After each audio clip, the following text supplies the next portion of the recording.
Për të parë programin Me Mbrëma Yje, mjafton të bëni subscribe në kanalin Arbana Osmani në YouTube. Ky emision mundësohet nga Vodafone, Ujqafshtama, Konad Albania, Luarmed.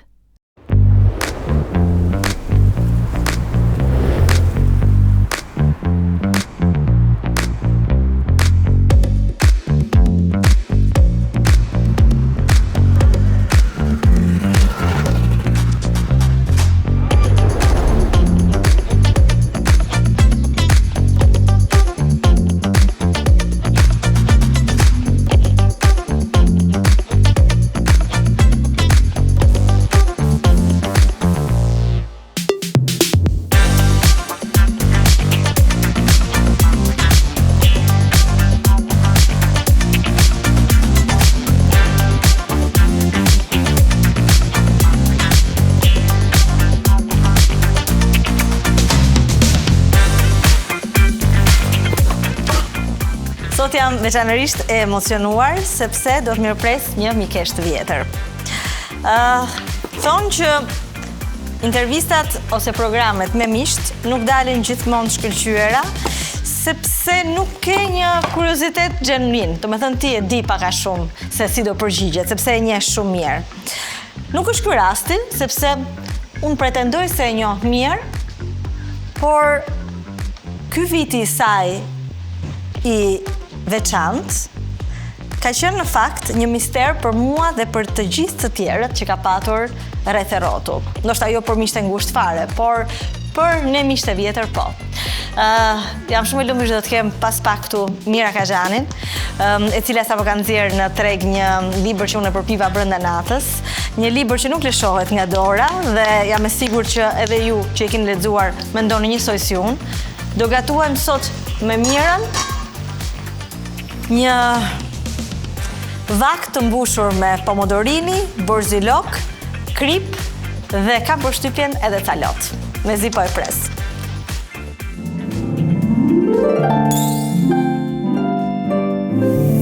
Me Mbrëma Yje.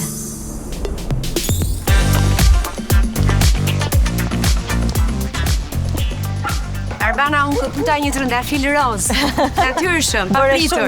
Bëre shumë mirë. Mirë se gjeta. Në shtëpinë tënde të bukur. Po, të bukur, që është shtëpia e yjeve. Mirë do ishte t'ishte inja. U boft, manifestoje. Po. Jo, vërtet jam shumë e lumtur që po e zhvilloj këtu këtë sezon. Edhe në Bog isha shumë mirë dhe më pëlqente shumë që gjithë njerëzit vinin aq larg. Megjithatë, edhe këtu ne të dyjave besoj na kujton pak edhe fëmijërinë ky ambienti. Po. Është i ngjan shumë burreli ton.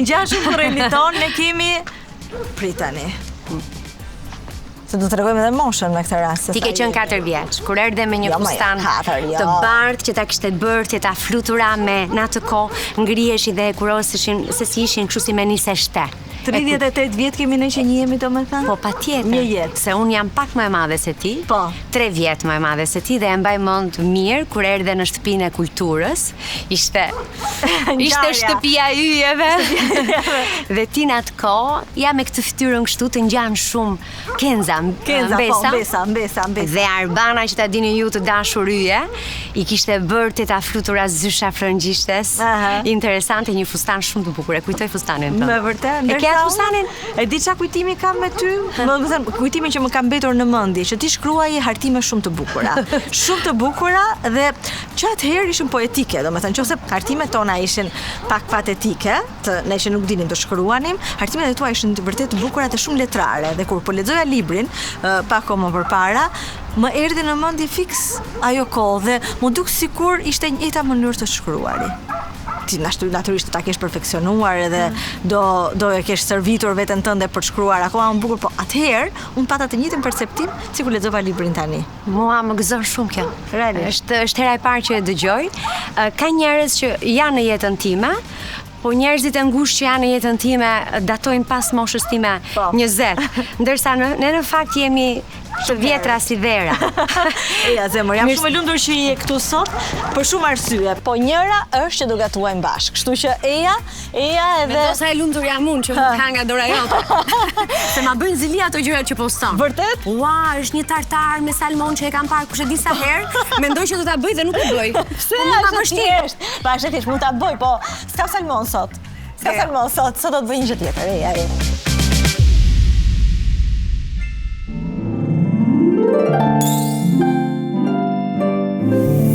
Mirëmbrëma yje.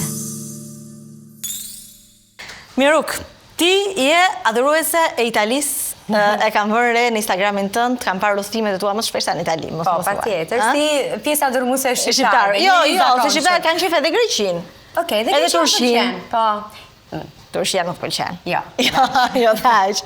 Po në Itali, cili është vendi yt ku do ktheheshe gjithmonë pa hezitim? Në Pulja, në Lecce. Të pëlqen Po, Pulja. shumë.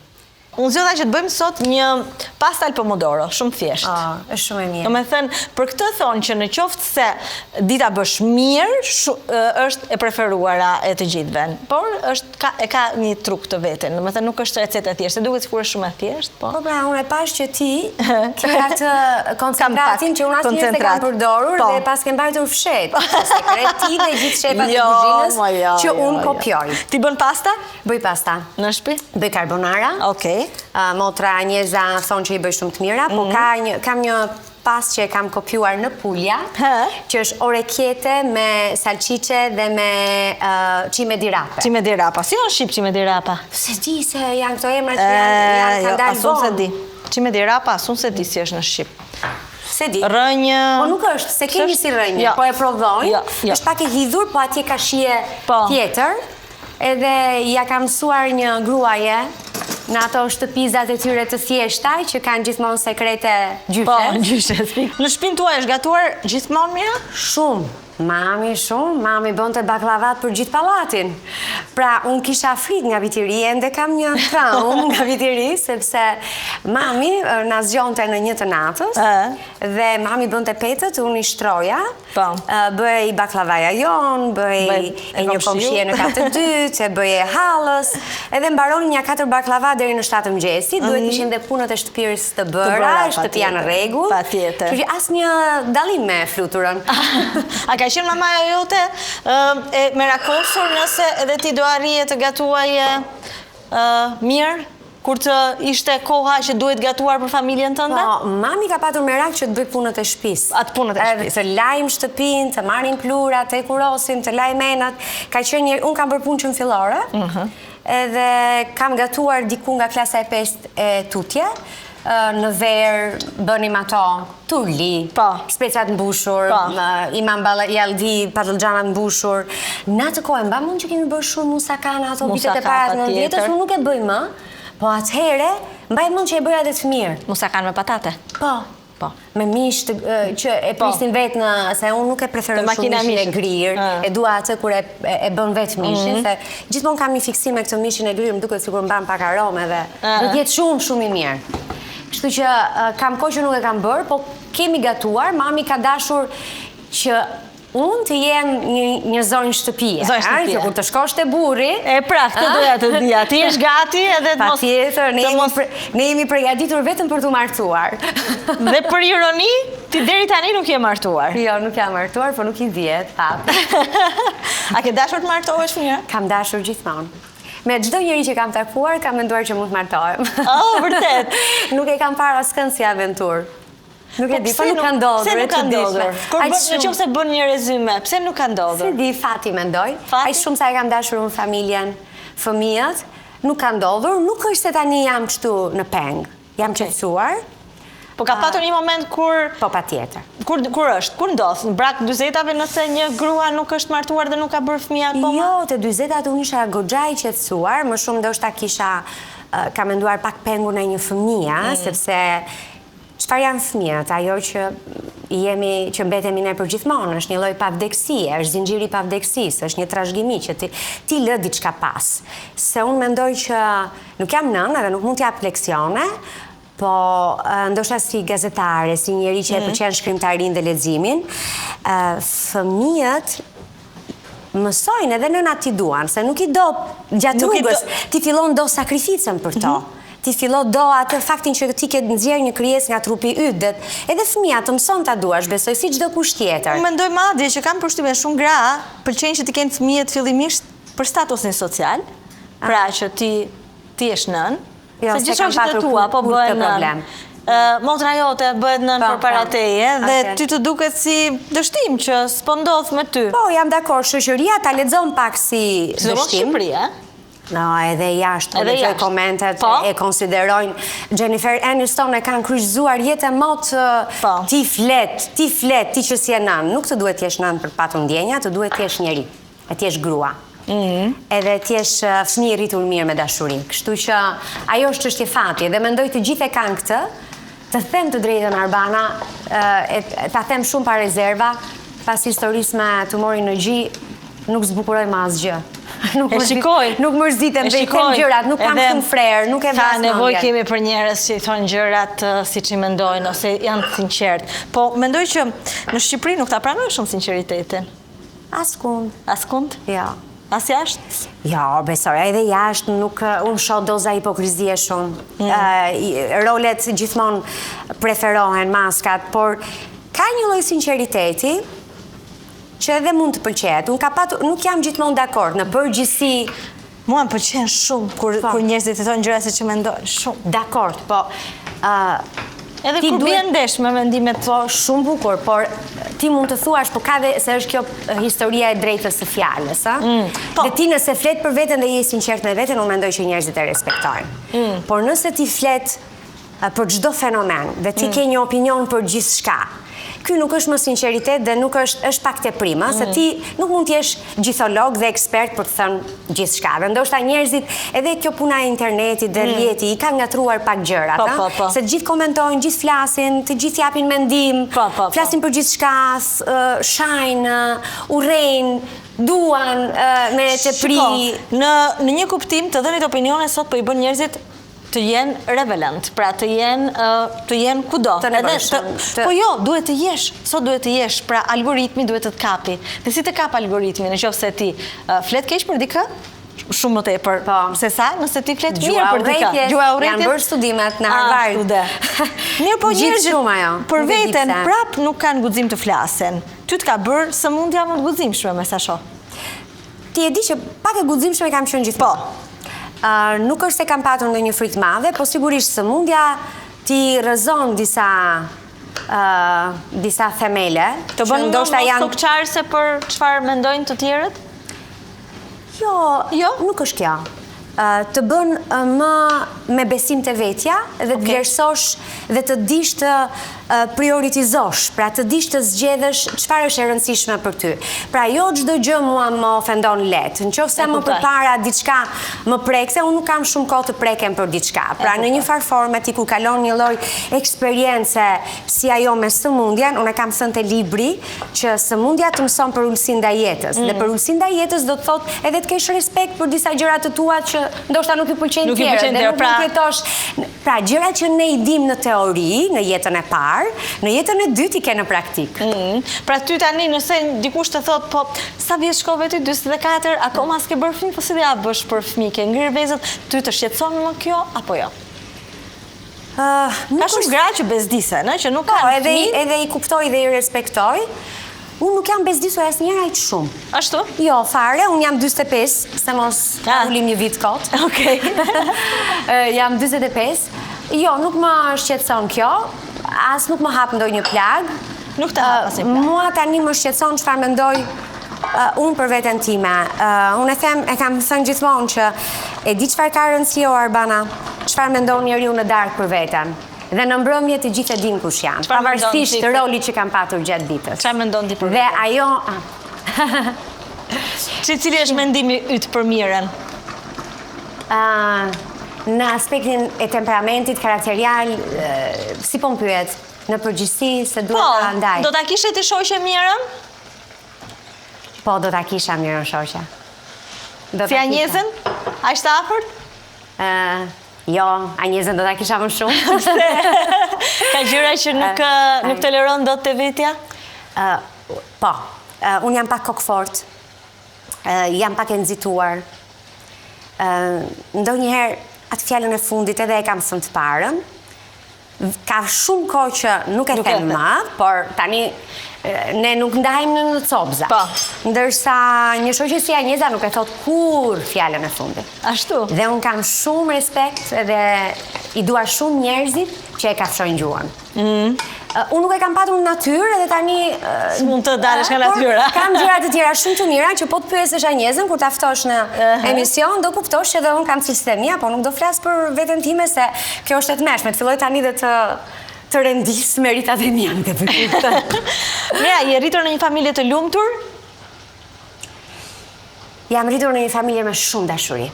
Të lumtur nuk e di se kemi qenë si gjitha familjet, në familje ka debate, në familje ka kriza, në familje ka mendim ndryshe, po nëse ka një vlerë në familjen time, që unë e shoh gjithnjë më shumë, ka qenë një babi i emancipuar. Dhe familjet vërtet i mbajnë nënat në këmbë, edhe fëmijët i edukojnë nënat.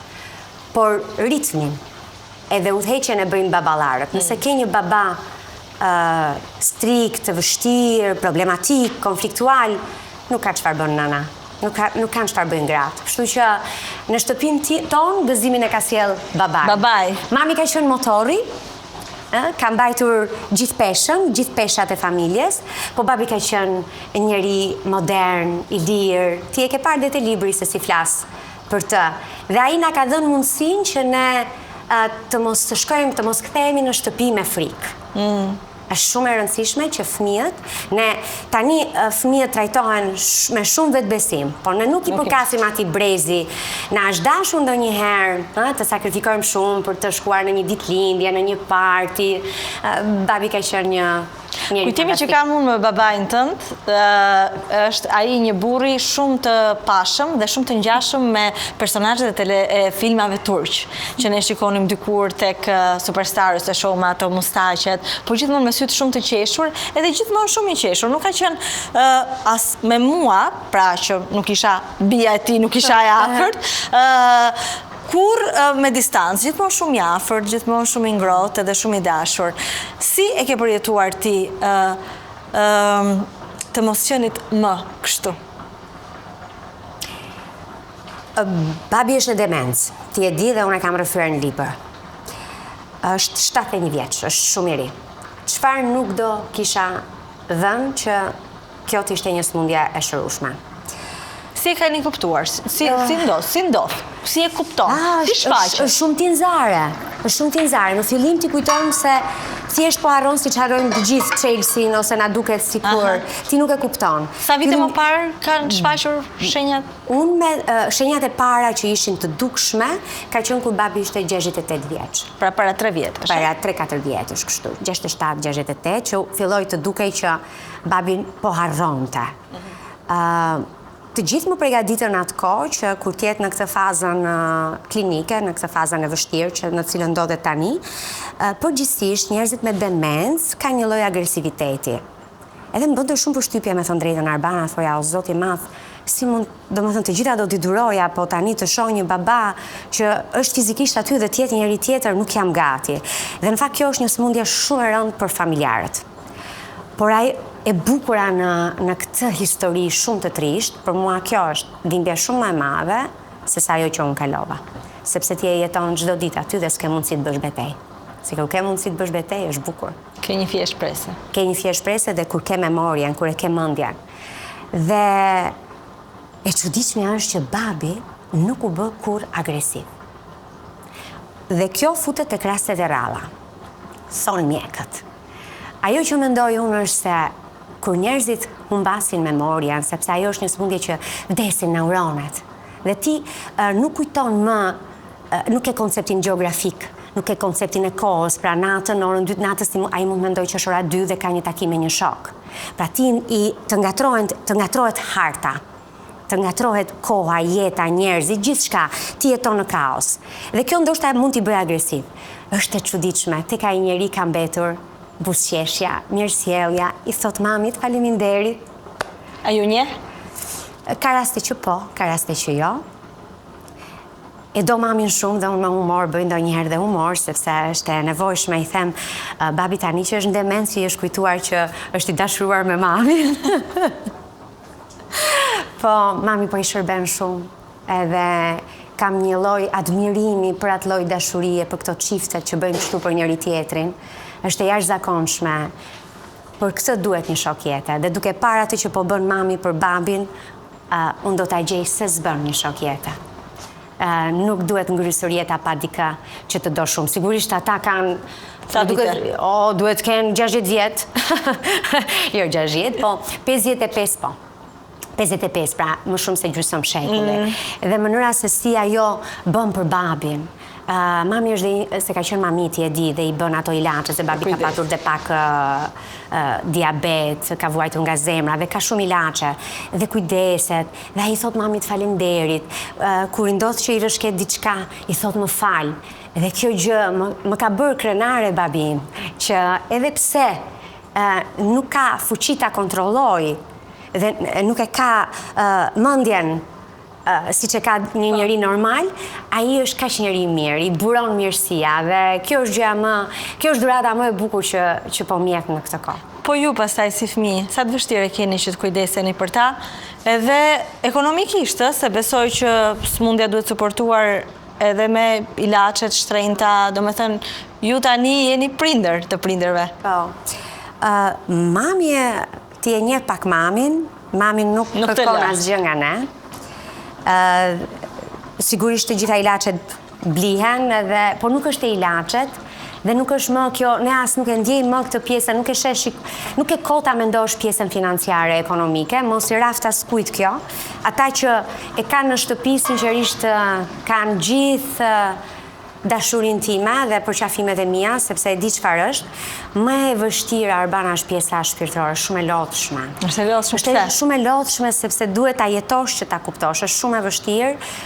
Unë nuk dua t'i mërzis njerëzit, po është shumë e vështirë sepse kur ata flen, është ditë. Ata mund zgjojnë dhe mami mund t'jetë gjithë natën zgjuar. Duhet t'i shoqërosh për shumë nevoja personale. Këtu merr një rol të jashtëzakonshëm vllai im që jeton në një pallat me prindrit, kështu që ai e ka zëvendësuar pak edhe motrën e madhe Mirën, Altini. Ai po mban peshën më të madhe, është treguar fantastik. Edhe vajzë të kishte qenë, thot mami, nuk do kishte qenë kaq i mirë, kështu që çunat janë shumë të mirë. Je me fat që i ke të dy. Po. Unë thjesht, nga që ndoshta jam akoma shumë e lidhur me prindrit edhe i shikoj gjithmonë shumë të rinj dhe energjik, e kam të merr idenë që ata mund smuren. Domethënë, kam shumë frikë, një nga frikrat e mia më të mëdha ndoshta është kjo që ata mund smuren një ditë, mund smuren dhe mund edhe të më harrojnë për shembull. Si bashkëjeton ti me këtë? Unë nuk bashkëjetoj. Unë vuaj me këtë. Kjo nuk është bashkëjetesë. Kjo është, ta them, është vuajtja më e madhe. Mua në libër më duket sikur kam folur më shumë për mamin dhe për babin se sa për smundjen time. Je dakord me këtë? Dhe për mua kjo ka qenë vuajtja më e madhe. Në disa momente kam thënë sa mirë që babi nuk e mori vesh kurrë. U preka shumë se një grua më kishte shkruar sot një mesazh në Instagram dhe thoshte që kam punuar me babin tënd. Ishte njeriu më i qeshur, më i respektuar, shumë i sjellshëm, njeri shumë gentil, fliste shumë për ty mira, ishte shumë krenar. Jam përpjekur t'ja them që kam shkruar një libër, që kam folur shumë mirë për të. Më shek shumë në sy, ndoshta e kupton në ato momente, ndërsa mami e thyen se nuk do që unë të qaj dhe thot, këtë ke lavduar më shumë, mua më ke nxjerr pak shtrigë. Mamat, e kupton?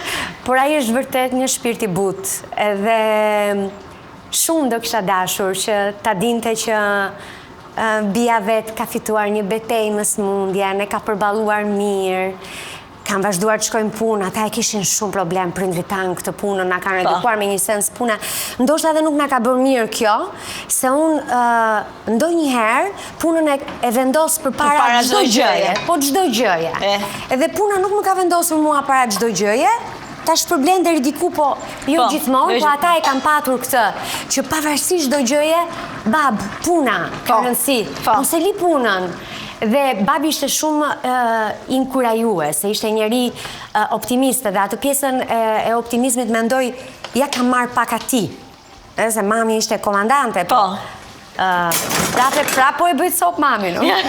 Prap do të thotë. Dhe njëta gjë është edhe me mamin tim. Po ndoshta nuk kanë fajin. Ndoshta ne kemi një lidhje pak më speciale me baballarët, me vajzat. A e kanë një lidhje pak më të veçantë me babën, apo thjesht ju a shprehin pak më shumë baballarëve? Unë themi duam njësoj se hajde ti ndajmi, ndan do ti djemt nga Zoji është e pamundur, as djelin, as Jonin, nuk ndahen, edhe besoj dhe fëmijët nuk është se i ndajnë shumë prindrit, po për shkak të gjinisë së kundërt, mendoj që baballarët, ata të mirët, kanë një lloj dobësie, një lloj elegancë, një lloj brishtësie me vajzat. Dhe babi, e kam përshkruar dhe në libër, babi ka bërë një diferencë, ndoshta ndonjëherë radikale, unë nuk e di se si ja ka falur vllai Altini, sepse para babi është bërë babi shumë i ri 19 vjeçë, mendon pak? 19 vjeç. Kanë nxitur ai ti bëj gjëra, sigur ja kanë ndier zemra. Dhe ka bërë një dallim të madh mes Altinit dhe unë dhe Besa. Altini sikur ishte shoku dhe vllai i tij, ne ishim fëmijët e tij. Po e kishte këtë po e kishte në përgjithësi, ai ka dashur më të ofroj një gotë verë?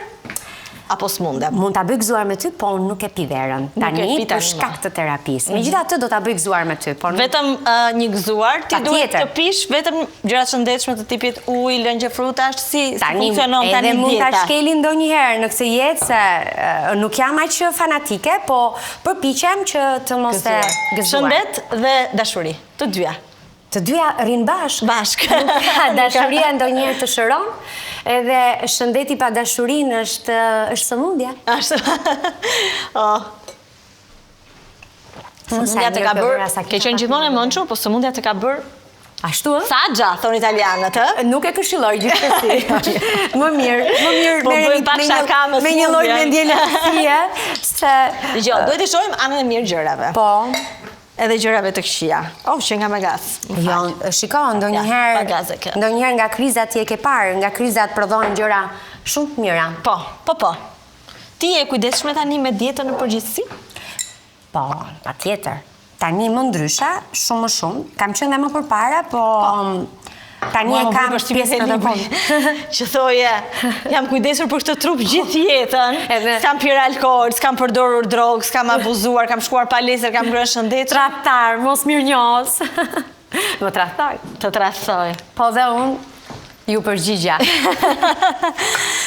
Mira, libri unë e shoh çdo ditë që shkon shumë mirë. Po. Jam shumë e lumtur për suksesin tënd, ke zgjedhur çdo gjë ta bësh vetë dhe duhet një zgjedhje e zgjuar, edhe pse besoj e lodhshme, se të merresh vetë edhe me shtypshkronjen, edhe me shpërndarjen, edhe me dërgimin në për gjithë botën, nuk është e thjeshtë. Kolegët e tua në Shtetet Bashkuara të Amerikës kanë çdo gjë të zgjidhur dhe vetëm shijojnë ato firmat që vënë për. Edhe ti nuk je Meghan Markle. Jo. Bën si Meghan Markle, po je duke i bërë të gjitha vetë. Jo. Ne tani na ka rënë ky risk, na ka rënë ky fat, edhe do ta përballojmë kështu. Kam frikë se dhe po t'ua lë të tjerëve, unë prapë do përfundoj duke i bërë vetë. E kam gjetur veten që punoj për njerëzit që punojnë për mua. Po. Besoj të ndodh dhe ty? Më ndodh. Është e bukur kjo? Më ndodh, po. Por, çfarë do kishe dashur të bëje ndryshe? Mira që duken këto. Tani që ka përfunduar i gjithë procesi i librit, është gjithçka, ka shkuar gjithçka ashtu siç ti ke dashur? Unë nuk e kisha ëndërruar kështu. Unë nuk isha qenë në gjendje ta përfituroja kështu. Unë mendoja që do kishte një lloj interesi për librin, për shkak të historisë. Po më pas Arbana unë jam gëzuar që njerëzit janë përshëndruar tek cilësia letrare e librit. Pra unë tani nuk rri më tek historia, sepse ti e ke parë që unë nuk është se desha shumë ta identifikoj veten me sëmundjen. Po të kisha dashur, do kisha bërë çdo gjë live që në fillim. Fakti që unë e mbajta private e bëra për dy arsye, se nuk e mbajta sekret, se nuk ka sekrete në një qytet si Tirana. Po u përpoqja ta mbaj private për prindrit edhe që unë mos të kisha rolin e viktimës. Dy gjëra që nuk i duroja dot. Edhe në libër e kam thënë që këtë libër nuk po e shkruan një heroin, po e sigurt as jo një viktimë. Por vetëm se ky libër është i vonuar, mendoj unë, për ty që të kam njohur dikur me pasionin tënd për letërsinë. Ti nuk e dashur të shkruash gjatë gjithë kësaj kohe? Po, kam dashur. Ke dashur? Po çfarë ka frenuar? Nuk më kanë lënë puna. Dhe kam menduar që duhet punoj për ata që punojnë për mua. Kam qenë shumë e zënë. Por kur ndodhi pastaj problemi me tumorin në gjë, kur ndodhi sëmundja, kuptova që nuk ka kur kohë për të bërë gjërat që do. E para linja, për mua ishte shumë e rëndësishme, sepse ti lexon shumë. Po. Unë gjithashtu lexoj. Okej, kemi lexuar shumë, tani lexojmë. Nuk lexoj. Dhe libra që më lodhin dhe që nuk rrjedhin, sado shkrimtar të mirë, nëse ti ngec dhe ka përsëritje, pra çdo gjë që nuk e kisha pëlqyer në disa libra që mund të më ishin dukur interesant dhe kam thënë që kjo faqe nuk duhet ishte, unë e pash edhe si redaktore pak librin, dhe është një shprehje në anglisht, kill your darlings. Vriti ato që do shumë. Që ti mund t'i duash të gjitha shumë, se janë si fëmijët e tu ato paragrafe.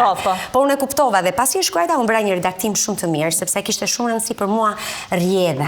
Po. A është gjithçka e vërtet tek libri biografi 100% autobiografi. Nuk ka asgjë emër s'ke ndryshuar, absolutisht asnjë lloj detaj. Asnjë presje, asnjë detaj dhe kjo është pastaj pjesa tjetër e vështirë që do ta thoja, që do dilja këtu, është pjesa tjetër e vështirë e një libri që ti bën një libër që nuk është fiksion. Se ti kur shkruan me personazhe, kur krijon histori është kollaj, por të flasësh në vetë të parë, të flasësh për veten tënde, dhe të marrësh përsipër të flasësh dhe për të tjerë. Është më aq më tepër që jetojmë në kohën e internetit, çdo kush e ka drejtën e fjalës, është relevant. Edhe mund ta kthej përgjigjen, kështu që është një lloj përgjegjësie.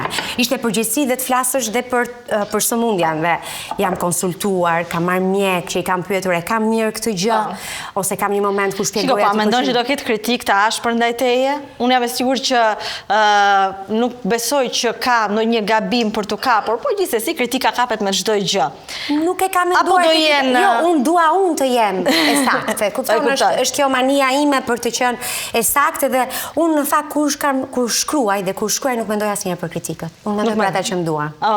Kështu që unë doja që ata që më duan tek podcasti këtë rregull kur krijon, mendon vetëm për ata që do. Ti, për shembull ti që më sheh nga jashtë, me mençurinë dhe përvojën. Jo, unë nuk e di, po unë për vete nuk arrit mendoj vetëm për ata që dua, mendoj edhe për kritikët, fatkeqësisht ndoshta. Pra mendoj edhe që shikoj, mos ta bëj. Jo, unë mendoj ata, po nuk performoj për ata. Nuk do shkruaj një libër për kritikët. Dhe aq më tepër nuk do jetoja për kritikët. Pra kritikët, se kritikët është fjalë e mirë, nuk do jetoja për ata dashakeqe.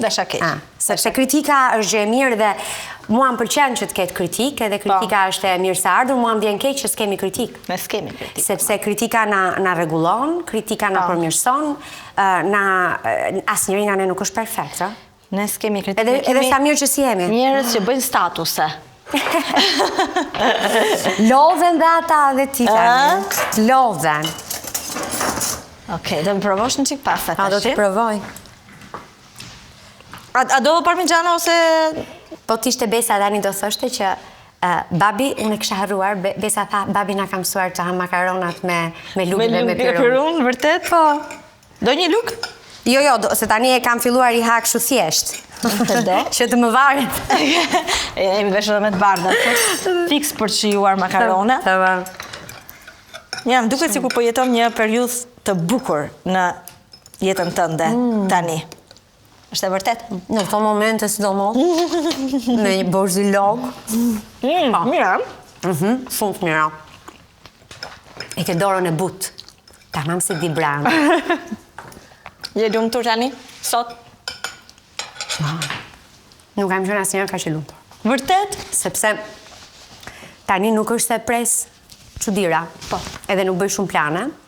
Në dhjetor, tek muaji I miliona dritave, kur unë prisja vetëm një dritë vetëm dhe pash njerëzit me pushime, kam parë ty që shtroi tavolina.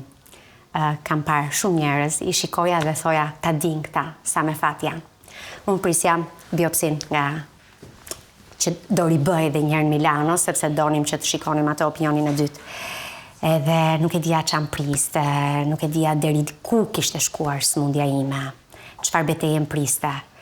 Edhe thoja vetëm ta din këta njerëzit në Instagram, sa me fat janë, edhe të mos lodhen shumë për të postuar, mos bëjnë foto çdo gjë që po hanë edhe që ku po udhëtojnë, po ta shijojnë, t'i dorëzohen jetës, se nuk ka asgjë më të bukur. E megjithatë, unë kam shkuar, kam gatuar tek mamit e babi pa sukses.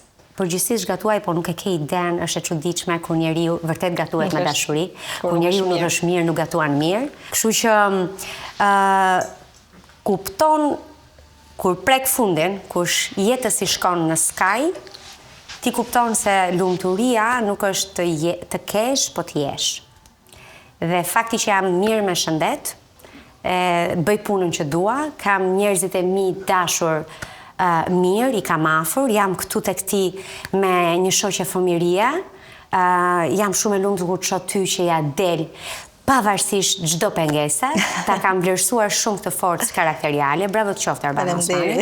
Sinqerisht, ti ja ke vënë këtë mirëmbrëma yje, po kjo është shtëpia e Arbanës, po e shikoja para se të vija këtu dhe po të shikoja te kamera, edhe ty Arbana kamera të do.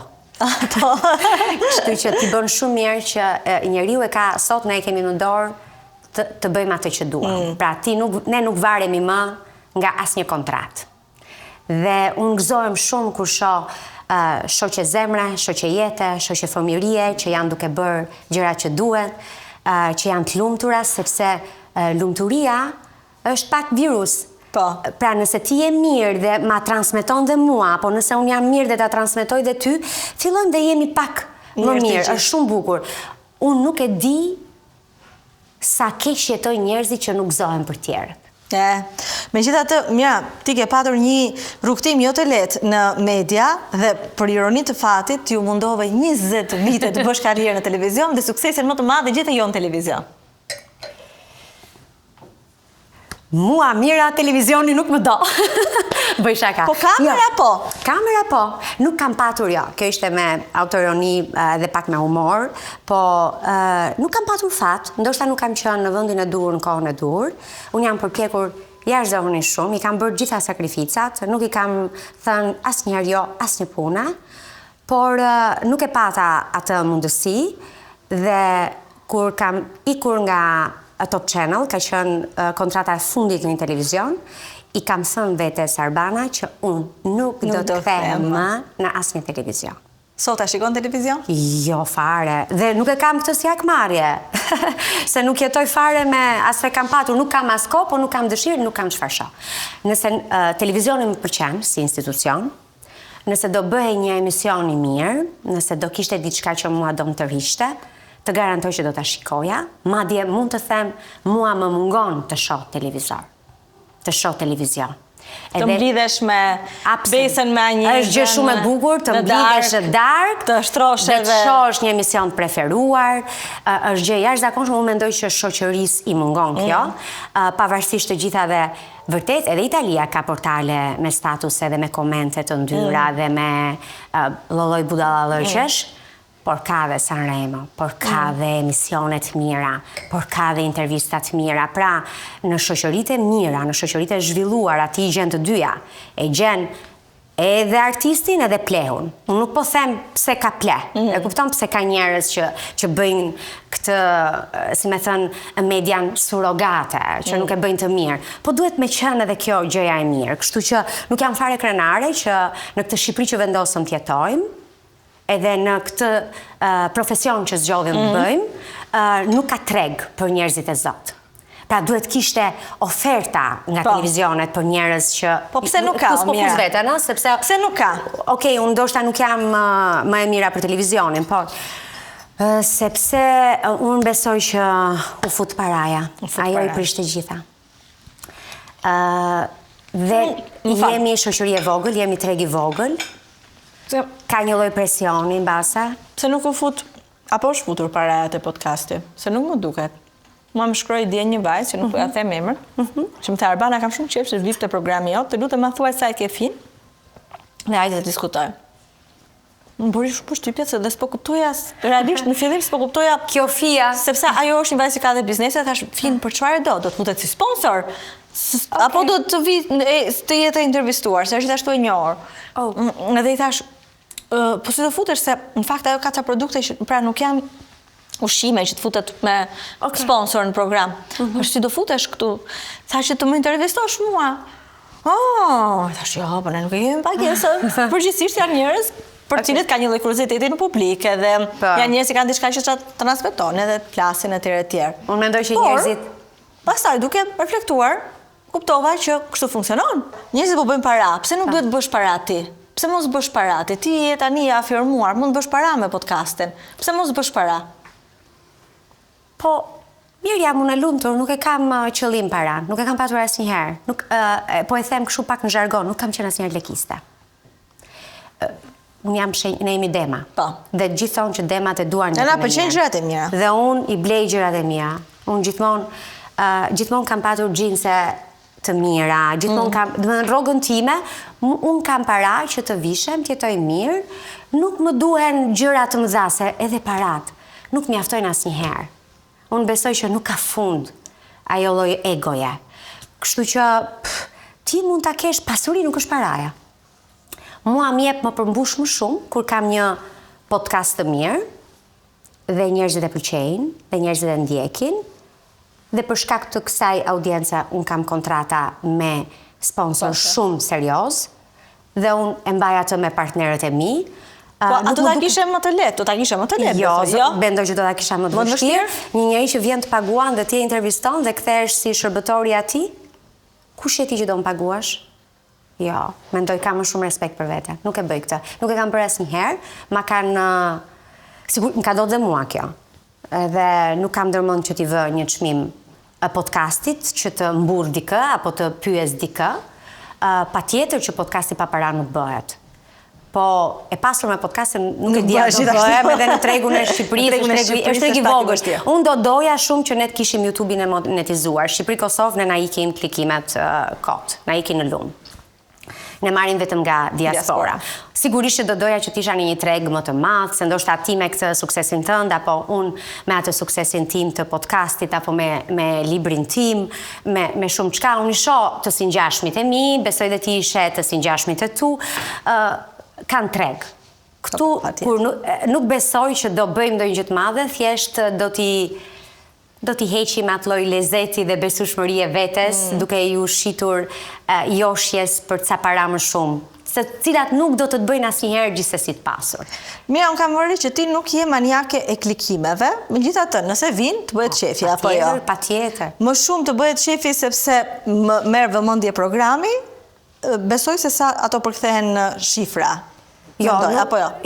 Përkthehen deri diku, por nuk është e thënë. Pra, ka njerëz me më pak klikime që kanë sjell më shumë para sepse janë ndjekur më shumë në diasporë, dhe ka njerëz me më pak, nuk është e thënë. Po për shikuesin që nuk ka dieni për këtë që ne po flasim, dhe normal në Shqipëri dhe kudo njerëzit janë kurioz, tani këto gocat bëjnë të emisione flasin për këto klikime. Sa lek fitohet me këto klikime? Pra, sa të ardhura gjeneron një program që ka le të themi 1 milion klikime? Ti nuk e llogarit dot aq kollaj, sepse po të ishte, pra duhet ishte YouTube-i i monetizuar Shqipëri-Kosovë që ne të flasim. Po të ishte Shqipëri-Kosovë, mendoj që çdo kush ndoshta mund t'i përafrojë një shifre shumë dinjitoze. Po në kushtet se si jemi ne, është një bluz te kobu. E vërtet. E vërtet. E more përgjigjet. Megjithatë, të pëlqen, për momentin je e lumtur. Jam shumë mirë dhe besoj që do ta vazhdoj gjatë. Nëse një televizion të sjell ofertën që podcastin ti ta transmetosh në një televizion dhe jo më në YouTube, duke në këmbim të suportuar të gjitha kostot dhe ndoshta duke të vënë edhe një rrogë. Po, e kam patur këtë, po jo. Ke patur këtë ofertë? Jo, e kam patur, po besoj jo. Pse? Unë tani jam mësuar kështu njeri lirë dhe kam frikë se do futem në një marrëdhënie detyrimi.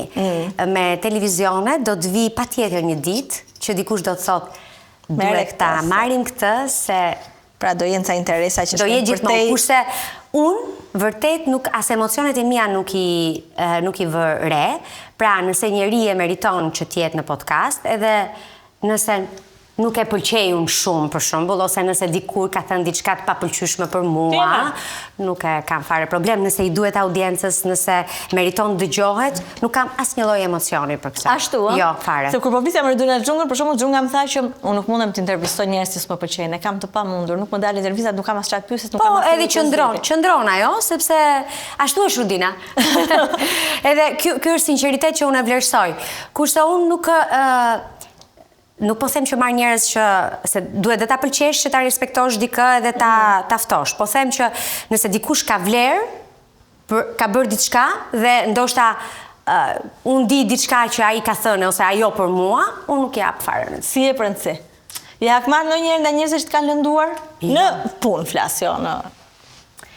Nuk ka merrem unë, por nëse më lipset për ta thënë atë fjalën edhe për ta kthyer një përgjigje, e jap. Ja them. Nuk me butësi, me natyrën time, ndonjëherë dhe ndoshta edhe me pak diplomaci, nuk është se i lë gjërat të ikin, më pëlqen t'i kem gjërat e qarta, po jo. A ke bërë mikesha, miq ti në këtë fushë, në këtë biznes? A ka në gazetari, televizion, showbiz, njerëz që mund t'i kesh miq, pavarësisht se je edhe konkurrent? Aty i kam miq, po. Jo. Në punë i kam. Miqësitë e mia të ngushta janë nga puna. Shoqet e mia të gjimnazit edhe të universitetit janë shkëputur, sepse kjo puna e medias, Arbana, dhe kur futesh në këtë punë, fillon edhe bisedat i ndan me një njerëz që të kupton dhe të ngjan. Po s'mundet të bësh dot me një farmacist. Ja shpjegoj dot. Dhe ne kemi nevojë për atë që jeton në habitatin ton. Ne të dyja mund të takohemi rrallë, por nëse takohemi, do kuptohemi shumë më mirë se me dikë që ndoshta. Domethënë, ne i dim gjërat, kështu që miqësitë e mia më të ngushta janë në botën e medias, edhe i kam shumë të mirë dhe i dua shumë. Pa mendoj që ka shumë ego dhe duke patur shumë ego ka intriga. Unë kur fillova Banas, pra kur fillova biznesin, më thoshin të gjithë, ç'pate ti se ishe mirë në televizion, do shohësh sa i egër është biznesi, konkurenca, ç'a të bën konkurenca. Dhe prisja këtë gjë, ndërkohë që tani po bëhen gati 2 vite, dhe sa herë kujtoj them këta që ma kanë thënë këtë, nuk e kanë idenë se ç'a bëhen në televizion. Se kanë provuar. Se kanë provuar, realisht gjarprin dhe arduca. Është një mjedis pak toksik, a? Është. Ham një pjatë makarona, tamam, sepse do na bashkohen shumë shpejt edhe 2 vajza të tjera, të cilat ashtu si ti Mira, kanë patur guximin, kurajon edhe fatin. Po. Se ka dhe pati një rol këtu, apo jo? Patjetër, është energjia, është fati, është Zoti që të dhe besimi, se unë e pash vura re tek libri, shumë dozat e larta besimi që më përpara nuk i kisha vënë re te ti. Jo, dhe nuk i kam patur. Dhe nuk i ke patur si ti vesh re. Je sakt. Kështu që e shijojmë këto, edhe ulemi pastaj bashkë me gocat.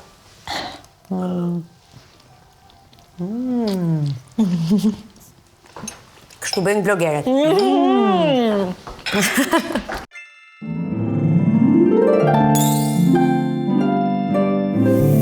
Mirëmbrëma yje.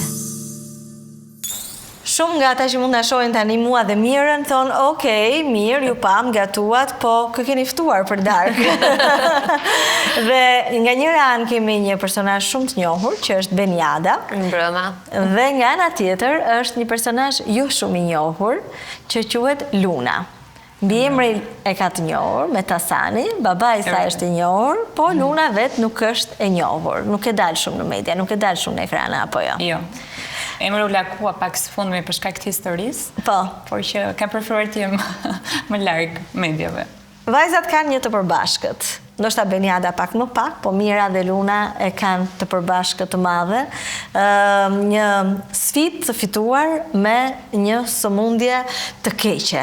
Po lexoj, po i referohen prap librit tënd, pse i themi sëmundje e keqe dhe pse kemi këtë lloj tabuje për kancerin. Kancerin e përgjirit. Po, përgjirit. Tani që është e keqe, e keqe është. Të saktë e kemi. Po ka patur gjithmonë një tabu për ta përmendur, e para se Trump, se njerëzit janë të prirur që gjërat që i Trumpin duan t'i mbajnë larg, se duket sikur po e thanë, e afrojnë e thirrin. Kështu që Mirë është ta thuash, mirë është mos ekzistonte fare. Po. Unë nuk do preferoja të quaj e keqe, në fakt edhe kam një ide tjetër pse mund të quhet e keqe. Ndoshta ka ardhur me kohën, sepse dikur kjo sëmundje ekzistonte dhe nuk kishte trajtimin e duhur dhe pjesa më e madhe e pacientëve të cilët e vuanin këtë sëmundje humbisnin jetën. E prandaj quhet sëmundje e keqe. Po sëmundje e keqe është edhe zemra, se ti mund të vdesësh edhe nga zemra. Po sëmundje e keqe është një sëmundje që ti nuk ke shpëtim, pra nuk është diçka. Po ndoshta i referohemi historisë, po tani shkenca ka evoluar, mjekësia po ashtu, janë shpikur metoda të reja trajtuese, terapia hormonale që dikur nuk ekzistonte, kështu që le të mos ta heqim këtë konotacionin negativ të sëmundjes keqe dhe ta përshafojmë në një farë mënyrë të bashkëtojmë me të, sepse ndryshe e marrim që në fillim me frikë. Edhe mendoj që ndikon shumë tek psikologjia e pacientit, pastaj për vijimin e rrugtimit. Unë nuk të kam njohur deri kur një ditë babai im erdhi në shtëpi edhe ishte shumë i mërzitur, ishte i trishtuar. Babai im është mik me babain e Lunës prej shumë vitesh, prej një jete. Edhe ishte shumë i mërzitur edhe tha, sa gjunaj dëfrimi shkrep. Dhe kishte vajzën, tha, me sëmundje të keqe. Edhe ne ishim shumë, po nuk është vajza të frimit, ajo është mbesa. Sepse duke patur parasysh historinë e Ambrës, i thanë pse është rikthyer, ajo u shërua. Jo, tha, nuk është mbesa, është vajza. Çfarë thua? Dhe ishin të dyja bashkë me mamin të habitura dhe mezi po e përtypnim si lajm. Po çfarë ka? Po, se kuptova, tha ai ishte i dorëzuar, ai ishte i trishtuar, ai ishte i mërzitur, edhe pastaj na tregon të gjitha gjërat. Si e ke mësuar ti që vuaje nga kjo sëmundje? Fillimisht do të falenderoj ty dhe familjen tënde, babin dhe mamin të Utën. Fluturën fal, tuta që tuta. Më falen emocionet, të cilët e ke qenë ndër njerëzit e parë që më kanë ndihmuar financiarisht. E ka bërë me modestinë më të madhe, më të jashtëzakonshme, edhe njeriu njihet momente të vështira bana, sepse mund të jenë njerëz shumë të afërt të tut, miq dhe shamirës, shok familjar, të cilët nuk të gjenden pranë, po të bëhen njerëz të huaj, të cilët me ta thjesht ke pasur disa ditë të bukura ose ke kaluar një periudhë kohe në punë, koleg me ta dhe të bëhen shok për kokë, miqjete dhe të zgjasin dorë në momente të vështira. Kështu që këto janë ata miq të vërtet që vlen në jetë. Faleminderit. Të kthehemi tek pyetja se si e mësova, ka qenë një gjendër e cila u shfaq në pjesën submandibulare quhet, dhe kohëve të fundit kisha marrë pak peshë në mënyrë të pashpjegueshme, ndoshta edhe nga jeta shumë stresuese dhe me nxitim që kisha në atë periudhë. Edhe një ditë duke aplikuar kremin e diellit në fytyrë dhe po shikoja edhe veten dhe thash pse jam shëndoshur, ka dalë kjo gusha këtu dhe duke bërë një tip masazhi për këtë gjendrën. Edhe ishte një emocion edhe një dridhje, nuk dija të të mendoja, doja të mendoja gjën e keqe dhe nuk doja të mendoja, nuk dija t'ja them mamit, a mos t'ja them, se hezitoja t'ja thoja dhe nuk dija çfarë t'i thoja, se as vetë nuk e dija se çfarë ishte. Megjithatë, një zëj brendshëm edhe një ndjesi më thoshte që duhet ta kontrolloj, të paktën të heq merakun se nuk kam fjetur. Nuk u ndjeva atë ditë gjatë ditës, po më vonë i tregova mamit. Dhe kur u bën analizat e para, mjekët nuk arritën ta dallojnë se çfarë është. Natyrisht ndoshta nga mosha e re, isha 29 vjeç, nuk donin ndoshta ta besonin ose të më ndikonin direkt atë mendimin negativ se çfarë ishte. Edhe më thanë që mund të ketë arsye nga më të ndryshmet, jo veshi, jo dhëmballa, jo një infeksion nga kafshë shtëpiake, unë dua shumë macet. Edhe duhet të prisja. Duhet prisja një muaj për të bërë një matje të dytë nga mjekët radiolog për të parë nëse ishte zmadhuar gjendra apo jo. Ajo pritja një muaj ishte të mërshme, sepse gjatë atij muaji të vinin të gjitha mendimet në kokë, pavarësisht se mundohesha t'i largoj se mbase nuk është asgjë, po një ndjesi e brendshme më thoshte që duhet të vazhdoja në këtë drejtim. Pasi dolen analizat, këtu në Shqipëri, biopsia doli që ishte një sëmundje kanceroze dhe më ka thënë mjeku në fytyrë përballë, isha vetëm me mamin brenda, se ishte dhoma shumë e vogël edhe babi duhet priste jashtë. Edhe në momentin që më preku dhe me dorë, më tha, siç më kishte përballë, Luna, ti ke kancer dhe nesër do bësh operacion. edhe më besoni, mu duk sikur mëra tavanin mbi kokë edhe nuk dëgjoja vetëm zërin e tij eko gjithkohës që ti ke kancer dhe duhet të operohesh, dhe më shpejt nesër në operacion dhe ishte shumë dramatike, mami siç ishte ngrihet edhe del jashtë, se nuk e përballoj dot dhe nuk dija çfarë të bëj. Flisja me doktorin dhe nuk dija dhe çfarë të them se nuk dija çfarë duhet bëj tani dhe nuk e dija në çfarë stadi etj, po atë shkoja pas mamit ta qetësoj dhe ti thaj që shiko, jam një njerëz si të gjithë të tjerët, na ndodhi kjo, po mund të kaloj. Edhe i them doktorit, "Okej, çfarë do thotë kjo? Çfarë duhet bëj unë tani që të bëjmë nesër operacion?" Edhe më tregon hapat natyrisht mjekësor që duhet të ndjekim. Isha në shok psikologjik total. Doja të qaja dhe nuk doja të qaja, se s'doja ta thyeja veten edhe atë forcën që doja të tregoja para syve të prindërve. Ne kemi pasur 2 raste në familjen tonë të madhe, Halla, e cila më ka vdekur 29 vjeç nga kjo smundje dhe ne jetëm me gjyshrit. Nuk doja që ata ta shikonin ose ta përjetonin 2 herë këtë histori.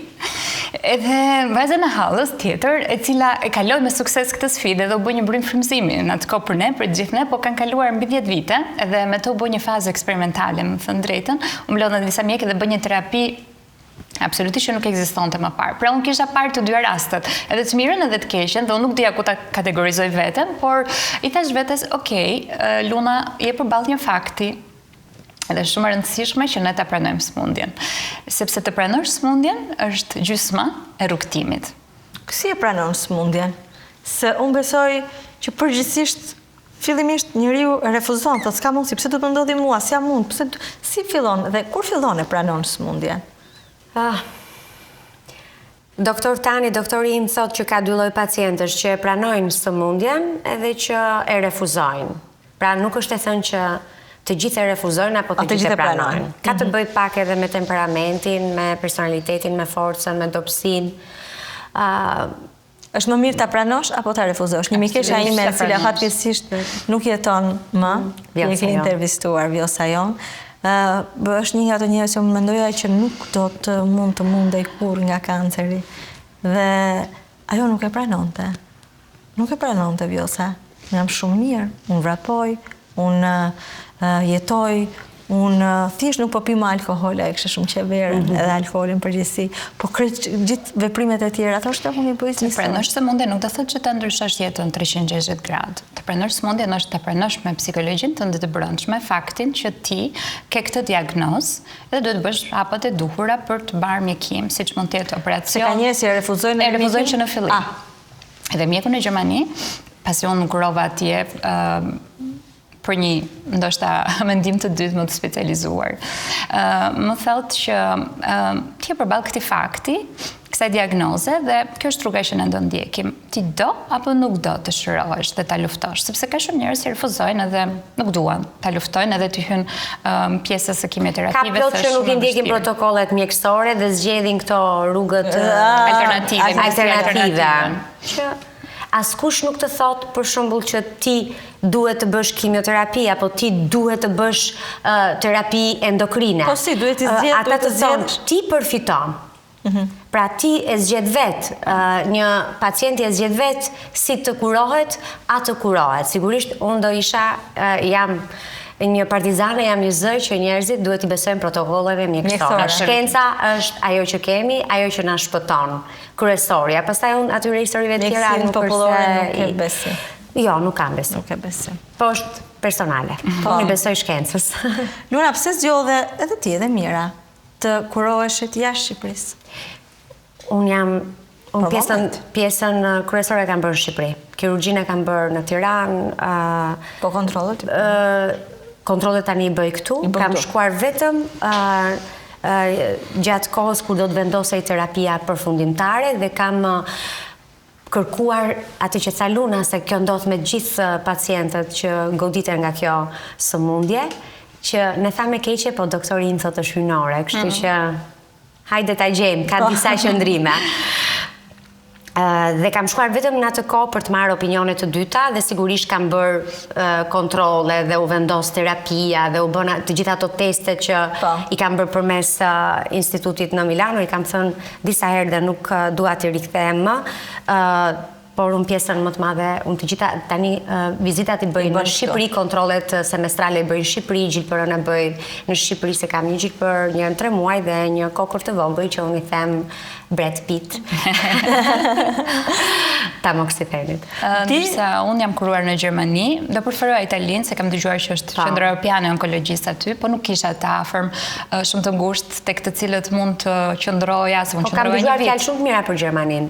Unë kam super eksperiencë me Milano, me Italinë. Italia është, aty kam parë, kam shkruar në libër, është mjekësinë humaniste, e kam parë në Itali. Beni, ti sa vjeç ke qenë kur zbulove që...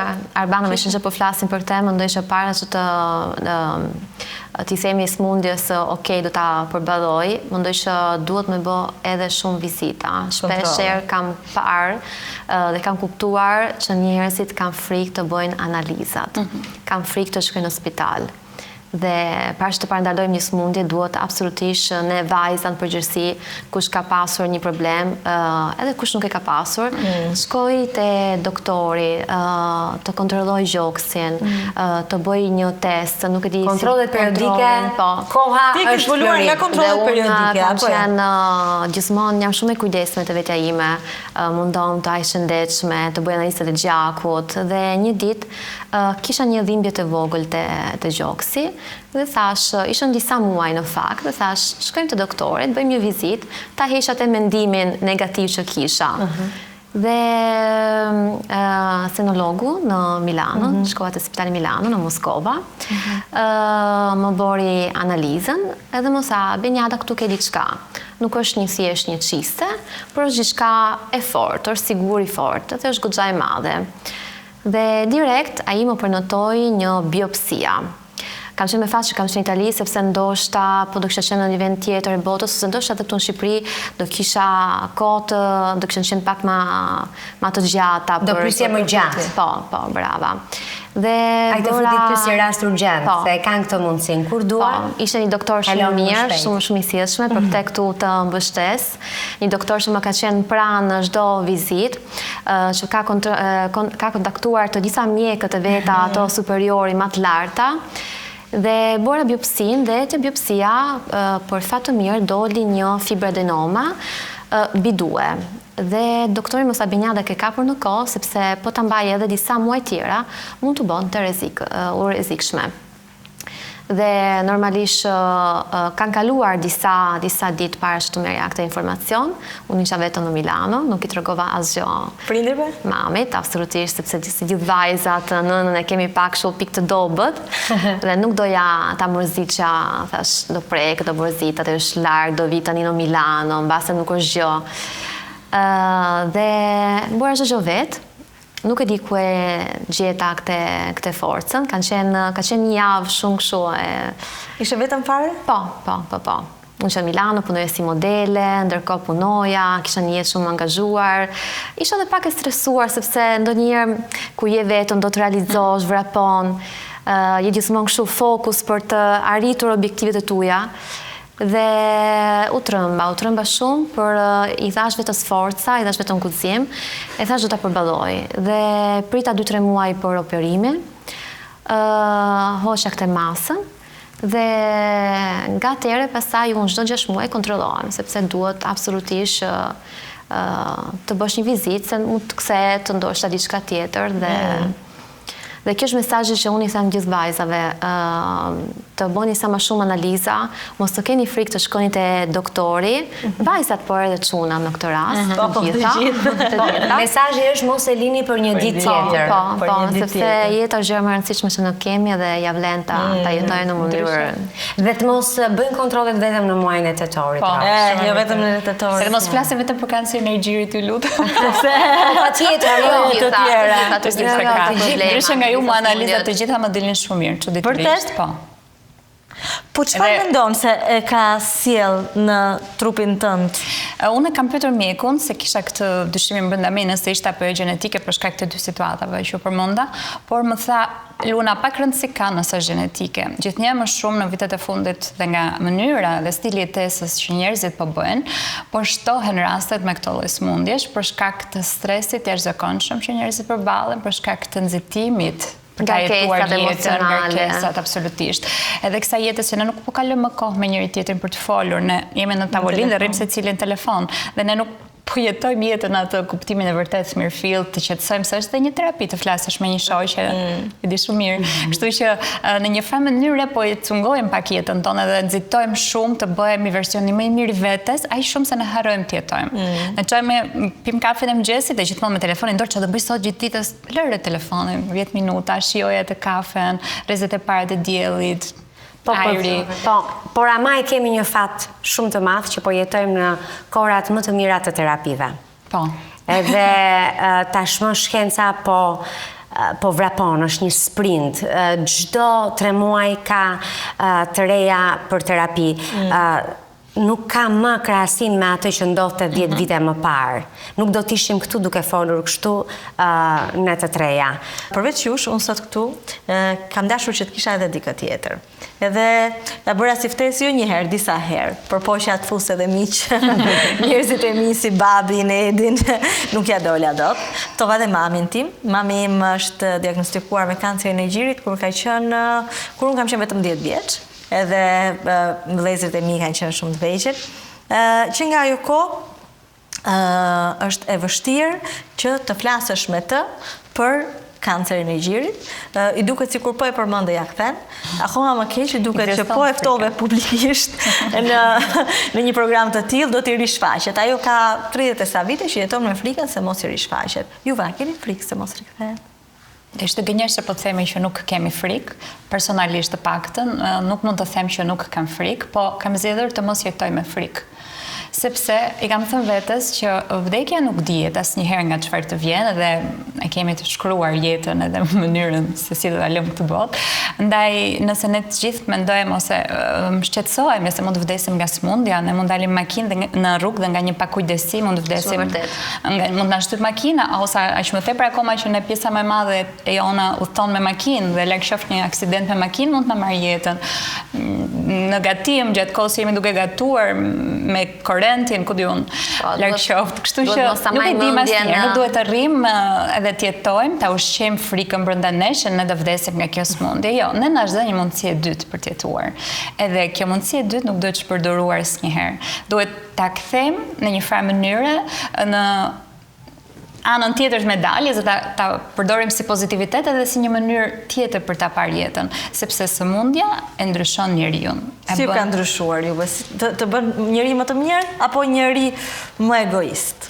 A të bën më egoist? Doja thënë një gjë për frikën. Unë më shumë e kam patur frikë para se të më ndodhte, kur e dëgjoja tek të tjerët dhe mendoja që po të më ndodhte kjo, mua unë nuk do ta përballoja. Tani të them të drejtën, nuk e kam frikë se e di rrugën. Kështu që për transformimin dhe për ndryshimin, varet, mendoj që të bën njeri më me këmbë në tokë dhe më mirënjohës. Më mirënjohës? Po patjetër, absolutisht. Ndaj jetës? Po, ndaj jetës, ndaj njerëzve, ndaj trupit tënd, ndaj njerëzve të dashur, ndaj gjërave të vogla. Nuk është se e vendos ti dhe nuk është më përpara ti e thua me fjalë. Por ti e thash dhe pak më përpara, e ndjen vetë tiu dhe nuk është se ti vendos ta shohësh jetën ndryshe. Ashtu të vjen, të buron, është e brëndshme. E vlerëson më shumë. Po, është e brëndshme. Dhe ajo që e ke kaluar vetëm në Milano, sa që duket pak e dhimbshme dhe ti mendon që sa keq për dikë që e ka përballuar vetëm, dikush që e ka provuar e kupton që ka disa momente që të bën mirë dhe ti je vetëm, mos mendo. Shumë njerëz të marrin shumë energji, qoftë edhe me dashamirësinë e tyre dhe me vuajtjen e tyre dhe me lotët e tyre fillojnë dhe të shkaktojnë dhe ta shtojnë traumën. Ndërkohë ndonjëherë kur ti dëgjon një diagnozë të vështirë, edhe pak të frikshme, ke nevojë të dëgjosh doktorët, zërin tënd brenda vetes, veten tënde, edhe Zotin, edhe të lutesh. Dhe mjafton. Mjafton. Ajo është shtëpia më e madhe. Patjetër, të gjithë, po pak më vonë. Për që të ndihmon, sepse gjatë periudhës që bën kimioterapi, e para njëherë nuk duron aromat e ushqimeve, aromën e gatimit, duhet dikush që të shoqërojë banjo sepse vendosen tubat. Kush ka qenë afër teje? Mami. Mami është detyruar madje që të marr leje nga puna disa herë. Dhe ka qenë shumë e vështirë në Gjermani, sepse gjithkund flitej gjermanisht. janë dhe pak racist. Nuk preferojnë shumë të flasin në anglisht, se mos protokollet miksore, ama janë të kujdesshëm, ta tregojnë përgjithsisht. Doktori im fliste anglisht. Se thash si jeni marrë Infermierët jo. Infermierët vinin dhe me shenjë. Po kishte shqiptar atje se ka nikur gjysma Shqipërisë në Gjermani? E kishim një mjes shqiptar i cili na ndihmoi me procedurat e regjistrimin, me PET-skanin, po nuk ishte i departamentit të onkohematologjisë. Nuk ishte fare i onkologjisë, ishte i kardiologjisë, po thjesht për shkak se një vit. Një vit që ndonjë në Gjermani. Një vit edhe jam rikthyer në janarin e 2024-s. Për të ndalur pak të qenit vetëm, si do kishte qenë betejë nëse nuk do ishit vetëm, nëse do kishit një partner ose akoma më shumë, familje, fëmijë? Nuk e di, po do kishte qenë më kollaj ose më e vështirë, se ndoshta të ndash një problem, një dhimbje me dikë, ndoshta vuan më shumë për personin që ke afër se sa për vetëm tënde. Sidomos ju që keni kaluar në një fazë më të madhe, ose mbase për ato nënat që vuajnë nga tumori sot dhe po na shikojnë, vuajnë më shumë për idenë që nesër pas nesër ato fëmijët me këtë do jenë, vuajnë për tjerë se sa për vetëm. Fëmijët do kenë fatin e tyre. Unë personalisht kam menduar që do kisha dashur të kisha fëmijë. Më shumë se sa një partner. Pra, po ta kisha patur një fëmijë në ato moment të frikës edhe të tronditjes, se njeriu e mendon atë gjën që s'po ja themi emrin, edhe thua të lë diçka pas. Ta lë një pjesë time. Po të mbetet përsëri një peng brenda teje. Po patjetër në gjitha rastet nga mosha se në çfarë moshe është fëmia, absolutisht. Kur është shumë i vogël, ti edhe pse je në spital ti do kesh mendjen që kush po ushqen, kush po e lan, apo më kërkon, të mungon aroma e tij. Unë kisha nipin, se unë nipin djali i motrës është shumë i afërt edhe vjen çdo ditë, se fatmirësisht e kemi në lagje, vjen çdo ditë në shtëpinë tonë. Edhe në një farë mënyrë unë i them motrës që unë dua djalin tënd më shumë se sa e do ti djalin tënd, se nga që unë nuk kam fëmijë dhe më dukej sigurisht e imi. Edhe e voja shumë këtë pjesën. Flisja me të me kamera, po kam përshtypjen që do ishte shumë e vështirë. I ka të dyja anët e medaljes të pasurit fëmijë. Nga njëra anë është më mirë sepse të jep një arsye shumë të fortë që të kapesh pas jetës, se thua që unë do luftoj deri në fund për ata fëmijë, më shumë se sa për një partner.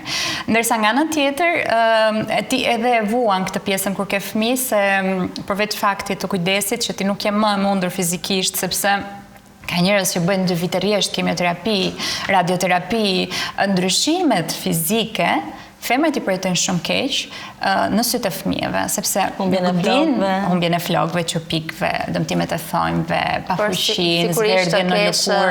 Dhe ti si do t'ia shpjegosh një fëmijë diçka këto ndryshime që po ndodhin?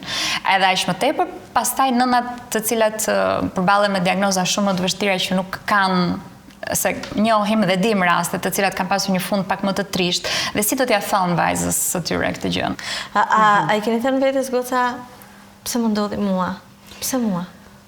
Unë jo, nuk e di pse nuk e thash këtë, nuk e kam thënë në asnjë moment këtë, e kam thënë dhe në libër, e kam thënë edhe tek rrëfimi im, nuk e thash këtë, nuk më duk normale, ishte fatim, ishte sprova ime, kam thënë, kështu që njeriu nuk duhet të luftoj me fatin e vet, duhet ta pranoj atë dhe ta shikoj edhe si pjesë të pastrimit. Dikush më ka thënë që nuk e di se unë nuk e kam lexuar Kuranin, po diku në Kuran thuhet që disa sëmundje Zoti çon për të pastruar, dhe nëse ti ja del, ti je i preferuar e tij.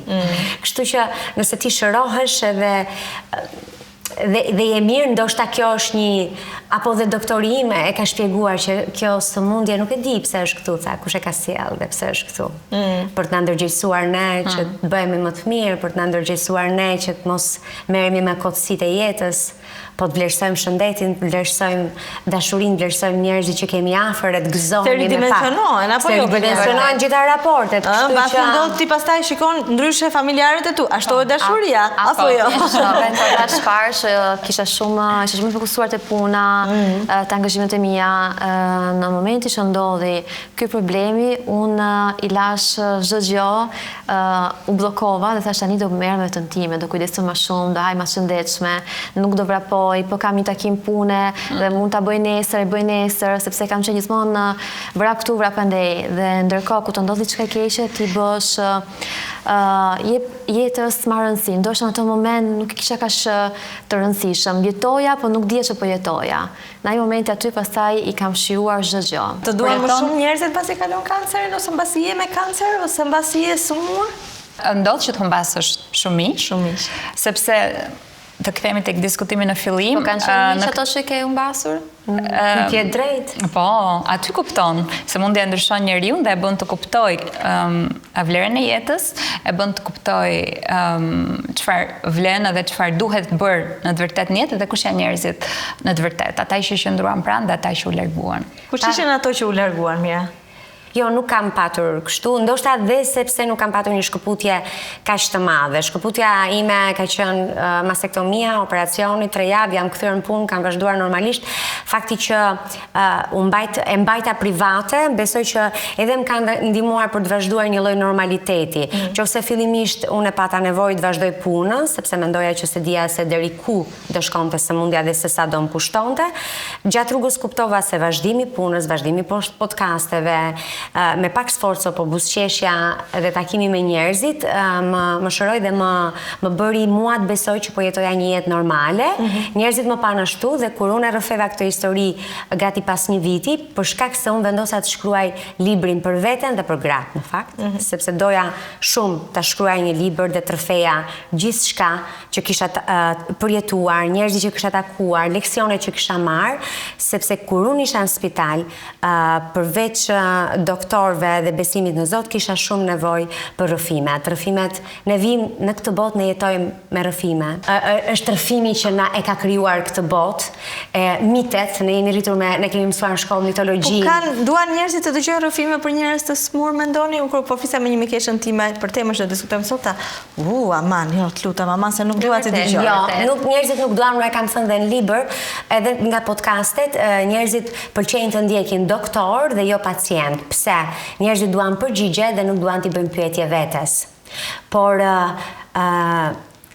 libri im në fakt më shumë se sa për sëmundjen është për jetën. Ka marrë shkak nga sëmundja dhe është një lloj ditari tjetër, ti e ke lexuar. A kalon koha më ngadalë kur je vuan nga kanceri apo më shpejt? Shumë ngadalë. Shumë ngadalë. Më beso të shohësh për te dritare spitalit edhe të qëndrosh një vit në një vend që nuk e dëgjuan, nuk nje, nuk ke miq, nuk ke shokët, nuk janë rrugica që ti ke shkelur, nuk janë asnjë lloj kujtimi dhe është thjesht një vend i ftohtë, se kategorizohet si tillë Gjermania. Edhe nuk ka asnjë person, prandaj thash që është dakord dhe shumë mirë që të qëndrosh me një familjar, sepse duhet të ndihmoj, por nga ana tjetër ke nevojë për ngrohtësi, sepse të ndihmon që ta marrësh atë ritmin, pozitivitetin, se në ato momente nuk di më çfarë të mendosh, sidomos nga varet se si të shkon gjëja. A mendoni se të bërit publike të historive tuaja do ndikoj në atë çka do vi në jetën tuaj, në njohje të reja, në dashuri të reja, në dje burra që do t'ju kenë qef dhe do kenë frikë, po sikur të rikthetur, të janë goca shumë të mira, po... Okej, mira para. Ekziston frika, mendoj unë. Nuk ka. Se nuk shihet më si një person i shëndetshëm, ky personi që ka vuajtur, ashtu siç ekziston edhe tek puna, që do doja të diskutonim, sepse shihet si një individ i cili ka më shumë predispozita për të qenë i smur, për të marrë më shumë leje, për të marrë më shumë ditë pushimi, është një person që ka më shumë nevojë për qetësi, edhe njerëzit, qoftë partneri, po qoftë edhe kolegët e punës nuk janë gati ta përjetojnë këtë lloj marrëdhënie, qoftë marrëdhënie më emocionale dhe më Kemi nevojë për një njeri që na do me gjysma? Me faktin që jemi të treja beqare, ende. Atë se dimë ne, se do të kemi të gjitha të arbana. Dgjoj. O goca, po na shohim, besoj njerëz që fatkeqësisht vuajnë nga sëmundja, po na shohin njerëz që kanë dikën familje që vuajnë nga sëmundja, po na shohin njerëz që nuk e kanë familje, po e kanë punë, e kanë mik, do me thënë, fatkeqësisht të gjithë ne jemi të prekur pak a shumë. Çfarë do t'i thoni fillimisht atyre grave, vajzave, nënave, që janë në mes të betejës? Që janë goca shumë të guximshme, që janë gra shumë të guximshme, që të kenë shumë fuqi dhe të luftojnë fort dhe mos mendojnë asnjëherë që duhet të dorëzohen. Mos të dorëzoni kurrë sepse është një moment i vështirë, po ne mendojmë që çdo gjë do shkojë mirë, absolutisht do shkojë mirë. S'ka si të shkojë ndryshe. zizëllonjat vetëm natën dalin. Kështu që mendoj që në momentet e errësirës njeriu zbulon sa ç'është i frikshëm, i dhimbshëm kanceri, kudo qoftë, në gji, në gjak, në kocka, në tru, nuk ka rëndësi fare. Njeriu në arenë është në më të mirën e vetë, është e vështirë, ka net me lot, ka festa ku ti nuk feston, po ti vajton, ti po heq së brëndshmi. Po në fund fare, kjo është një udhëtim, dhe në ato udhëtim ti mund të dalësh më i fortë, më i mirë, më i bukur, si ato flokët pas kimioterapisë që më kanë thënë që dalin dhe më të bukur, dhe dalin kachurela. Kështu që kjo është një udhëtim i përkohshëm. Ti mund të jesh tani aty, po nesër mund të jesh shumë i mirë. Sa që është një sëmundje e frikshme, e dhimbshme, edhe që të lëndon. Unë nuk kam thënë asnjëherë pse më ndodhi mua, po kam thënë pse o jetë më lëndove. Sepse ndjesh adisi edhe ndjesh dhe pak i ofenduar. Thua, kush janë këta njerëz që po na ngushëllojnë edhe po na tregojnë që duhet të kurohen. Kupton? Kjo ka qenë ajo ndjesia e ditëve të para që më afroheshin edhe kush janë këta infermierë, njerëz spanjoll që më kishin dorë jetën time. Po kjo është një moment për të kuptuar që jeta është dhuratë, që ne nuk e zotërojmë, asnjë këtu nuk e zotëron. As Arbana që nuk e ka kaluar këtë sfidë personalisht, po e ka kaluar në familje dhe ndonjëherë unë them sëmundja nuk është vetëm atij që i bie, është e gjithë njerëzve të dashur. Vetëm se tani po mendoja diçka, do të pyes edhe ty Luna për këtë. Shiko, do një mesazh. Po, patjetër do ta them. Po a e relativizon dhimbjen e tjetrit ose mundimin e tjetrit fakti që ti ke kaluar një sfidë shumë të vështirë? Jo, përkundrazi. Në qoftë se unë përpara vijat e tij dhe thosha, jam çmkan çmend ato te puna, më nuk i duroj. Ti ke hall më të madh, se ti se di çfarë është ky. Unë të kuptoj. Tashi unë as nuk guxoj të ta them këtë. Jo, duhet ta thash. Jo, ai është të më shohësh si paciente, jo si shoqe. Okej. Nuk e kam dashur asnjëherë këtë rolin e pacientes. E kam respektuar shumë pacienten. Unë e kam falur trupin tim te doktorët, sepse ti duhet besosh, por nuk kam dashur të jem paciente, aq më pak viktim njerë, se viktima nuk më di fare dhe nuk e dua fare këtë historinë e viktimës, se më bezdis shumë, edhe nëse merr shumë likes. Unë e di që roli viktimës funksionon në gjitha shoqëritë, jo vetëm në Shqipëri, edhe njerëzit në rrjet kanë pak alergji për gëzimet e tjerëve, më vjen shumë keq për këtë. Personalisht sinqerisht gëzohem kur shoh dasma të bukura, kur shoh njerëz që martohen, kur shoh njerëz me pushime, nuk më bezdisin festat e tjerëve, përkundrazi, se kuptoj fare këtë çka ka ndodhur me rrjetin, që kur ka ngjarje të bukura rrini bëjnë llogari njerëzve. Unë nuk e tregova historinë për të marrë vëmendje, po e bëra për të sensibilizuar dhe si një detyrë, dhe si një mision, dhe si një pjesë e përvojës time si gazetare, dhe them që ja ka vlejtur.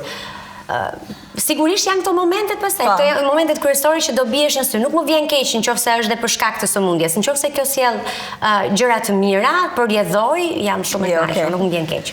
Luna, cili është mesazhi yt për gjithë ata që po na ndjekin pikëparë që po vuajnë edhe që janë duke sfiduar sëmundje? Ka disa gjëra që më vjen mend tani, po çfarë doja dhe që është shumë të rëndësishme për të thënë është që sëmundja edhe cila do qoftë diagnoza nuk e përcakton një njeri.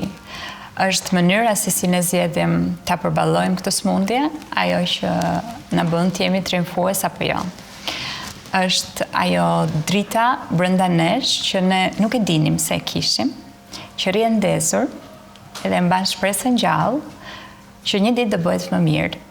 Edhe është ajo fuqia e brendshme që ti të vjen natyrshëm, të lind, që ti të ngrihesh edhe të mos e mendosh të keqen, por të mendosh që ka gjithmonë një fund të mirë, sepse pse jo, ne sot po transmetojmë 3 raste, 3 shembuj të themi rezultatit pozitiv, suksesit. Kështu që shembujt i kemi, ajo çfarë na duhet është besimi shumë në vete, në Zot absolutisht edhe në mjekësi, po vetëm vetja mundet të shpëtoj edhe të të nxjerrë nga aty ku je. Nuk mundet as mami, as babi, as mjeku, sa të që të flasi, nëse ti nuk je vendosur dhe këmbulse brenda vetes, dhe ta marrësh atë guximin që thuash, unë do t'ja dal, ndryshe nuk do mundesh. Kështu që është shumë e rëndësishme që të besoni vete, edhe shumë e rëndësishme ta dini vlerën që keni. Shumë mesazhe të bukura goca, edhe jam shumë e lumtur që kemi bërë këtë bisedë sot bashkë. Do doja shumë që ta shohin sa më shumë njerëz. Jam e sigurt që do shërbej si një shtys përpara për ata që janë në gjysmë të rrugës, por edhe do shërbej për informacion, se është shumë i rëndësishëm informacioni, kontrollet, edhe kujdesi, jetesa. Dhe mbi të gjithat mos e stresojmë veten kaq shumë, se jeta është shumë e bukur për të mos jetuar më brapë dhe me bukur me pozitive. Kam një kujtim që ku e kam treguar në emision këtë rastin, bas ku dola nga Big Brotheri, më kontaktoi në Instagram një grua që po luftonte tumorin të gjiri dhe kishte kontaktuar mamin. Mami më kishte thënë është kjo gruaja, ka nevojë për çik support dhe i dha shumë intim telefonit. Ajo ndonjëherë më merrte në telefon, më thonte se kishte bërë vizitën e parë, kishte shkuar në spital, më dërgonte foto dhe unë i kisha dhënë një çik kështu guxie, do t'ja kalosh, je fort, je butë, je më e bukur e botës, ishte bukur. Sa i mirë që është kjo. Dhe jo, realisht, dhe sepse pash që mund të ishte edhe nëna ime ajo gruaja. Ishte mbuluar, kishte vënë një shami dhe ajo e fitoi. Po. Për fitoren edhe për sfidat që duhen përballuar me guxim, siç i keni përballuar ju goca. Shumë faleminderit që keni qenë sot në shtëpia. Shumë faleminderit. Tek Kënaqësi Arbana dhe shumë suksese. Faleminderit.